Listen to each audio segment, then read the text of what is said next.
I watched my husband stand up from our anniversary dinner table, his hand wrapped around the waist of a woman I'd never seen before. She was visibly pregnant, maybe 7 months along, and she was smiling at him like he'd hung the moon. My champagne flute froze halfway to my lips. The restaurant fell silent, not because anyone else knew what was happening, but because I could feel my entire world tilting on its axis, and somehow everyone sensed it. That was 3 hours ago. Now I'm sitting in our kitchen at 2 in the morning, staring at the diamond anniversary band Michael had slipped onto my finger just 12 hours earlier. 15 years of marriage. 15 years of believing in something that, apparently, had been a complete lie. But let me back up. Let me tell you who we were before tonight. Before everything shattered into pieces I'm still trying to identify. Michael and I met in college at a house party neither of us wanted to attend.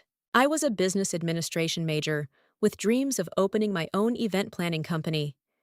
He was studying accounting, quiet, the kind of guy who actually read the assigned textbooks. We bonded over our mutual disdain for beer pong and ended up talking until 4 in the morning on someone's back patio. He made me laugh.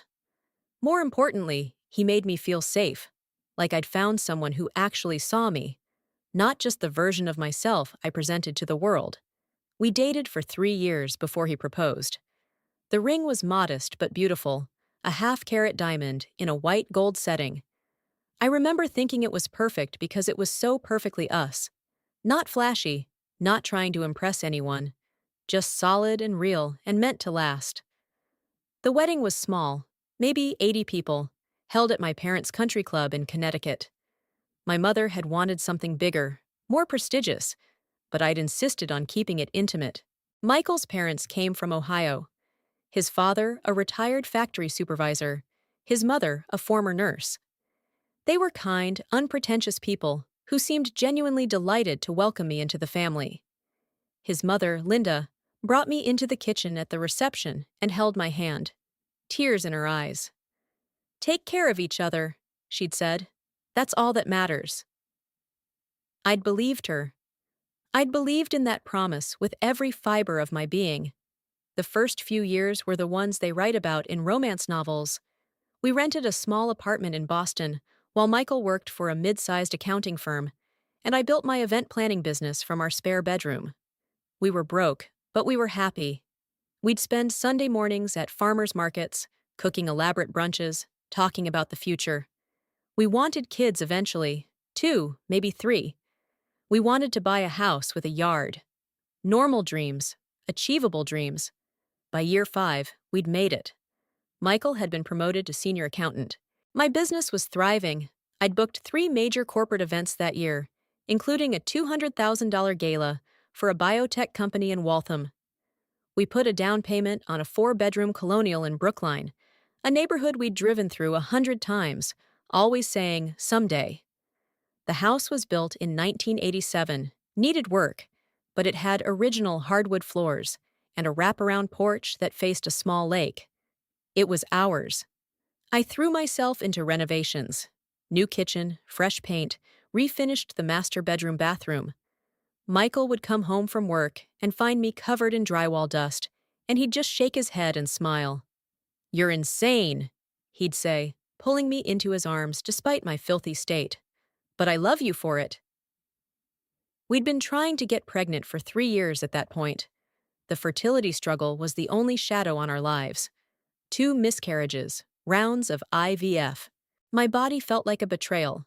This beautiful house, this beautiful marriage, and I couldn't seem to carry a baby to term. Michael never blamed me, never even hinted at frustration. He'd hold me through the heavy bleeding, through the test results that kept coming back disappointing, through the quiet nights when I'd cry into my pillow thinking I'd failed him. "We have each other," he'd whisper. "That's enough for me." I'd believed that too. By 10 years in, we'd settled into a comfortable rhythm. My business had grown enough that I'd hired a part-time assistant, a bright woman named Rachel, who handled scheduling and contracts. Michael had moved to a larger firm, Morgan and Associates, where he'd become their top auditor. He'd travel occasionally, A few days here and there to client sites, but mostly he worked from our home office on Wednesdays and Fridays. We'd given up on having biological children and started looking at adoption agencies. We were on a waiting list. We were hopeful. Life felt full, even without kids. Then, about 3 years ago, things shifted. Subtly at first. Michael started working later. His phone would buzz with messages, and he'd glance at it with this little smile I didn't quite recognize. He became more secretive about his calendar, closing his laptop when I walked into his office, locking his phone, saying he had confidential client stuff he couldn't discuss. I told myself I was being paranoid. He was a successful accountant. Of course he had confidential work. Of course he needed boundaries. But then he started taking overnight trips to client sites that he'd never mentioned before. Trips to Hartford, to Rhode Island, to places that seemed oddly vague when I'd ask for details. He'd say things like, "Yeah, it's a small firm, nothing interesting," and change the subject. I remember the first time I felt that cold finger of doubt touch my spine. It was a Tuesday morning. Michael had told me the night before that he had to drive to Providence for a meeting. But when I went into his office to grab his charger, mine had died. I saw his calendar open on his computer. There was no Providence meeting listed. Instead, there was an entry that just said HR with a time and an address I didn't recognize. When I typed it into Google, it pulled up a medical building in Manchester, New Hampshire. My heart had started racing. HR? Could he be changing jobs? Why wouldn't he tell me? I'd asked him about it casually that evening. "So how was Providence?" He'd paused. Just for a second. But I caught it. "Fine, boring. Mostly paperwork and coffee." "I thought you had an HR meeting." The way his face went rigid told me everything I needed to know. Something was wrong. Something was very, very wrong. "I did," he'd said carefully. "I mean, I had a meeting with someone from HR at one of the client offices." "Why?" "I saw it on your calendar." "Oh." He'd set down his fork. "Yeah, they're considering some restructuring. Just a preliminary meeting. Nothing to worry about." But he was worried. I could see it in the tightness of his jaw, in the way his fingers drummed against the table. I'd wanted to push. I wanted to demand the truth. But something inside me, some instinct of self-preservation, had stopped me. Because I realized in that moment that I wasn't sure I wanted to know the answer. So I'd let it go. I'd convinced myself I was being paranoid, that I was projecting my own insecurities onto an innocent explanation. And Michael had seemed relieved when I didn't push further, grateful even. But the distance had already started. It was like a hairline fracture in glass, invisible at first, but there. Growing. Fast forward to tonight. Our 15-year anniversary. Michael had been unusually attentive for the past week, almost like he was compensating for something. He'd booked us a table at Olena, our favorite restaurant in Cambridge. He'd arranged for the owner, Marcus, to have the chef prepare a special tasting menu. He'd even hired a car service so neither of us would have to worry about driving home. It was perfect. Too perfect. The dinner had been beautiful. We'd talked and laughed. He'd given me the anniversary band, a delicate white gold eternity ring lined with small diamonds. I'd given him a vintage Rolex I'd found and restored, spending months tracking down the specific model from our wedding year. "I love you," he'd said, kissing my hand across the table. "I hope you know that. I hope you've never doubted it." The intensity of it had struck me as odd, almost like a goodbye, like someone saying, "I love you," before delivering bad news. Halfway through dessert, the restaurant door had opened. I'd glanced up, as you do, and that's when I saw her. A woman in a light blue maternity dress, blonde hair in a neat bun, her hand on the small of her back, the way pregnant women do. She'd looked around the restaurant like she was searching for someone. And then her eyes had landed on Michael. Her whole face had lit up. She'd walked toward our table with this expression of joy and relief, like she'd found exactly what she'd been looking for. Michael's face had gone white. "Hey," she'd said, her voice warm and familiar. "I'm sorry I'm late. The traffic was crazy." I'd looked at Michael. He was staring at her like she'd materialized from thin air. And for a moment, I'd seen something in his expression that I'd never seen before. Panic. Pure, undiluted panic. "I'm sorry," the woman had continued, looking between us. "Is this... are you..." She'd trailed off, finally seeming to register that Michael wasn't alone, that he was with me, his wife, wearing our matching anniversary bands. The color had drained from her face, too. Michael had stood up so quickly, his chair had scraped loudly against the hardwood floor. He'd looked at me, then at her, then back at me, and in that moment, I'd known. I'd known everything. Hashtag continuation. Michael's hand had dropped from her waist. He'd looked at me, and I'd seen it all play out in his eyes. The calculation. The moment where he realized there was no lie big enough to cover this. "Ashley," he'd started, but his voice had cracked. I'd set down my champagne flute with deliberate care.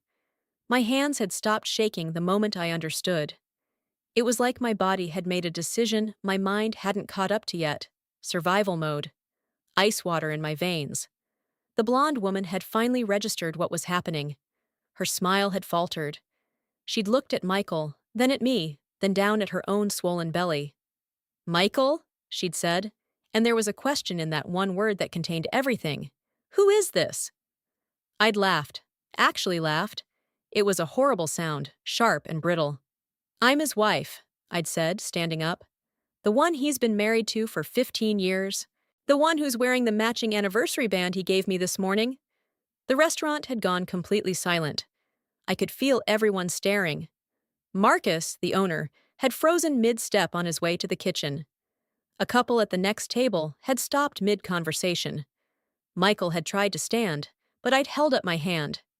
"Don't," I'd said. "Just don't." The pregnant woman had started crying. Actual tears streaming down her face. "You told me you were getting divorced," she'd whispered to Michael. "You said you were already separated. You said..." "I know what I said." Michael had cut her off, his voice flat. And that's when it happened. The moment that changed everything. A man had stood up from a table in the corner.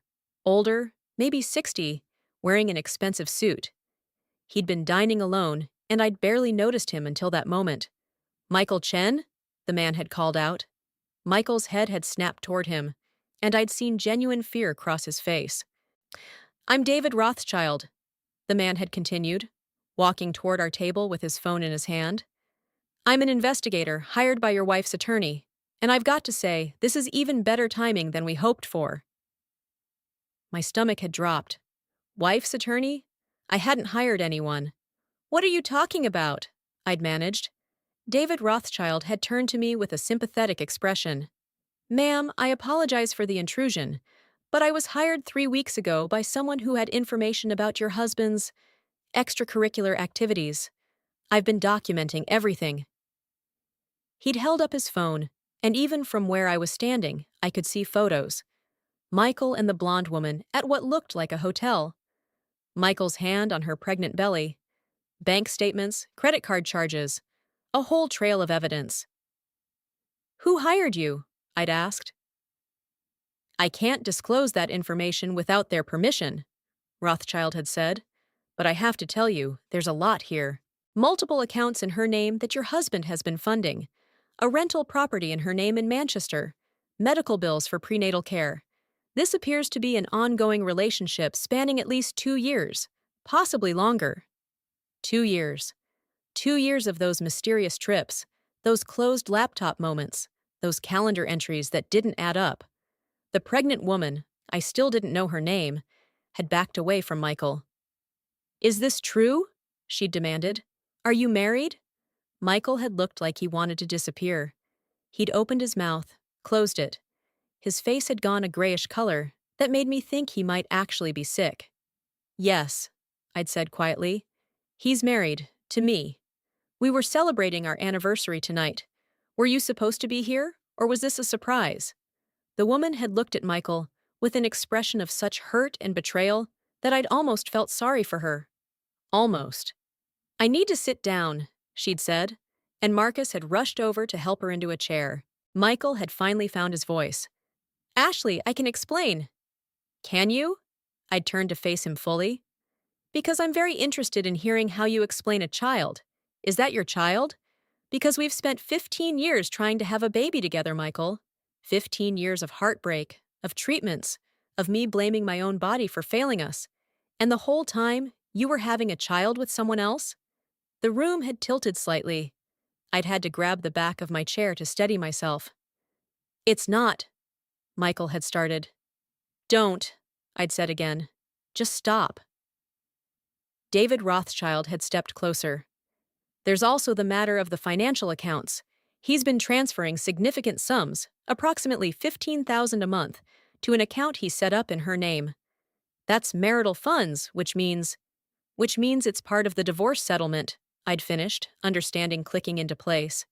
That's why you mentioned my attorney. Someone told them about this. Michael had finally sat down, his head in his hands. The pregnant woman had started sobbing quietly, her hand on her belly. And I'd realized something in that moment. She was as much a victim as I was. Maybe more. She'd been lied to, too. She'd been made promises she thought were real. I'd looked at Michael, really looked at him, and I'd felt something shift inside my chest. The love wasn't gone exactly, but it had transformed into something else, something harder, clearer. I want you out of the house, I'd said. My voice had been steady. By tomorrow morning. I'll be calling my attorney first thing Monday. You can stay at a hotel. You can pay for it with the money you've apparently been hiding. Ashley, please. My name is Ashley Richards, I'd corrected him. Not Ashley Chen, not anymore. I'm taking my maiden name back. Marcus had appeared at my side, his hand on my shoulder. Your table is ready in the private room, Ms. Richards. No charge, anything you need? The irony wasn't lost on me. Just an hour ago, I'd been celebrating. Now I was being offered the restaurant's sympathy. I'd grabbed my purse and the anniversary band. I'd pulled it off without thinking and placed it on the table in front of Michael. This is yours, I'd said. Apparently, you like giving those out.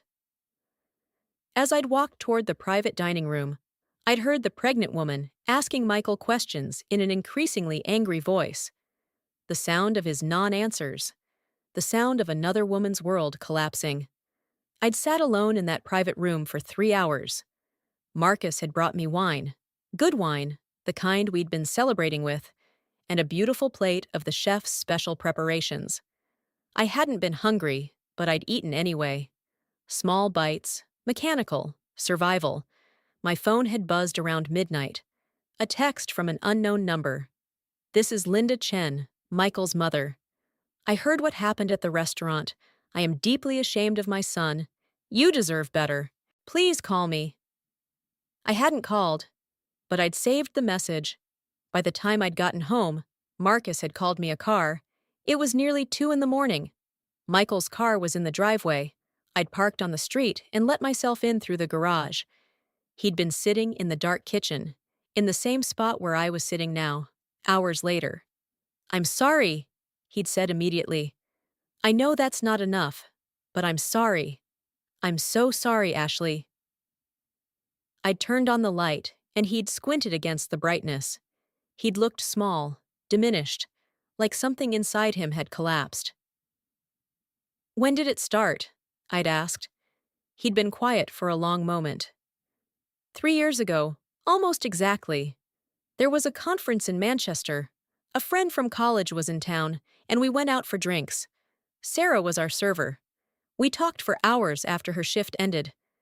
It was just talking at first, I swear. But then, it became more. Sarah. So that was her name. And the baby? An accident, he'd said. She got pregnant 7 months ago. She wanted to keep it. I told her I'd help, but that I couldn't leave you. I told her I'd provide financial support, but nothing more. You told her you were separated, I'd said flatly. I know, I lied. I was trying to make it work with both of you, and I lied to everyone, including myself. I'd stared at him. This man I'd loved for 15 years. This man I'd chosen to build a life with. Who hired the investigator? I'd asked. I don't know. Sarah said someone called her about a week ago, said they had evidence of infidelity, and asked if she wanted to know the truth. She said no at first, but then she got scared. She thought maybe I was lying about other things too. She called an attorney, and that attorney referred her to Rothschild. So Sarah, the pregnant woman whose world I'd just watched shatter, had inadvertently set in motion the chain of events that had exposed Michael. She'd been looking for answers, and instead, she'd walked into the middle of our anniversary dinner. I want you gone, I'd repeated, and I want everything. The house, the 401k, the business accounts, everything. My attorney will be in touch on Monday. I'll give you everything, he'd said immediately. I don't care about any of it. I just don't want to lose you. You lost me 3 years ago, I'd said. You just didn't know it yet. He'd left around 3 in the morning. I'd watched him pack a bag, watched him load it into his car, watched him drive away down our quiet suburban street. The house had felt different without him, bigger, emptier, like a stage set with the actors gone. That was 4 months ago. The divorce was finalized last month. I got the house, most of the liquid assets, and a generous alimony and child support agreement that Michael had agreed to without argument. He'd moved in with Sarah. Apparently, once the truth was out, they decided to actually try to make a relationship work. She'd had the baby, a girl named Emma. Michael was playing house with his new family while I navigated the wreckage of the old one. But here's the thing nobody tells you about betrayal. It's not a single wound, it's 1,000 small cuts that bleed slowly over time. I'd called Linda the day after the restaurant. We'd had coffee. She'd told me that she'd suspected something was wrong months ago, that Michael had been distant during family calls, that she'd hired a private investigator herself because she didn't believe his explanations about work trips. It was Linda who'd passed the information to Sarah's attorney, who'd then brought in Rothschild. I couldn't let you live a lie, she'd told me, her eyes red. Not after you'd been so kind to our family. Not after everything you've given Michael. I'd forgiven her. I'd even hugged her. She'd lost a son in a lot of ways. The man Michael had been, or at least the man she'd thought he was. My business had exploded after the divorce. Apparently, being the wronged party in a dramatic public restaurant scene was good for branding. I'd booked more events in the past 4 months than I had the entire previous year. Women wanted to work with me. They wanted to support me. They wanted to hear the story. I'd done some interviews. Nothing major, just a few podcasts and a blog feature in Boston Magazine. The narrative was compelling. Loyal wife, successful businesswoman, betrayed by the person she trusted most, emerged stronger. But the truth was more complicated. Some nights, I still woke up at 3 in the morning, my heart racing, replaying moments I'd missed. Red flags I'd ignored. The time Michael had said he was in Providence when he wasn't. The way his phone had buzzed with messages he'd never explained. The slow, creeping distance that I'd mistaken for the natural rhythm of a long marriage. I could have asked more questions. I could have demanded access to his phone, his calendar, his accounts. I could have fought harder when things started to feel wrong. But I hadn't. Because part of me hadn't wanted to know. Because ignorance, in those moments, had felt safer than the truth. Last week, I'd run into Sarah at the grocery store in Brookline. She was pushing a stroller with the baby. Emma, who had Michael's dark hair and his stubborn chin. Sarah looked tired, the way new mothers do, but also somehow lighter than she'd looked that night at the restaurant. We'd locked eyes across the produce section, and for a moment, neither of us had moved. Then Sarah had smiled. Not a happy smile exactly, but an understanding one. The smile of someone who'd also learned that the man she'd fallen for wasn't exactly who she'd thought he was. I'd nodded. She'd nodded back, and we'd both moved on with our shopping. The divorce papers sit in a folder on my desk. Final, signed, notarized. Everything Michael and I had built together is now itemized, divided, and legally separated.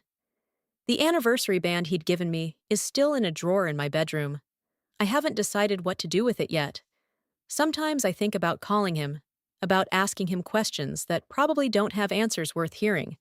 But mostly, I just move forward. I date occasionally now. Nothing serious. I'm learning what it means to be alone after 15 years of being partnered. Some days it's lonely, some days it's freeing. My therapist says that healing isn't linear, that betrayal leaves scars that don't disappear just because the legal proceedings are over. She's right.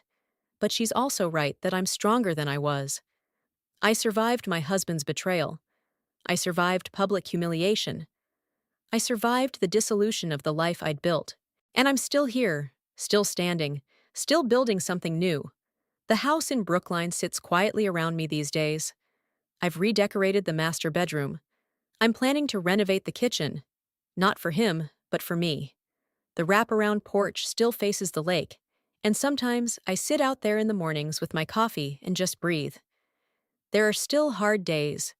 Days when I'm angry. Days when I'm sad. Days when I wonder if I could have done things differently. But mostly, I'm grateful. Grateful for Linda, who loved me enough to tell me the truth. Grateful for Marcus and his restaurant, which became a sanctuary in my darkest moment.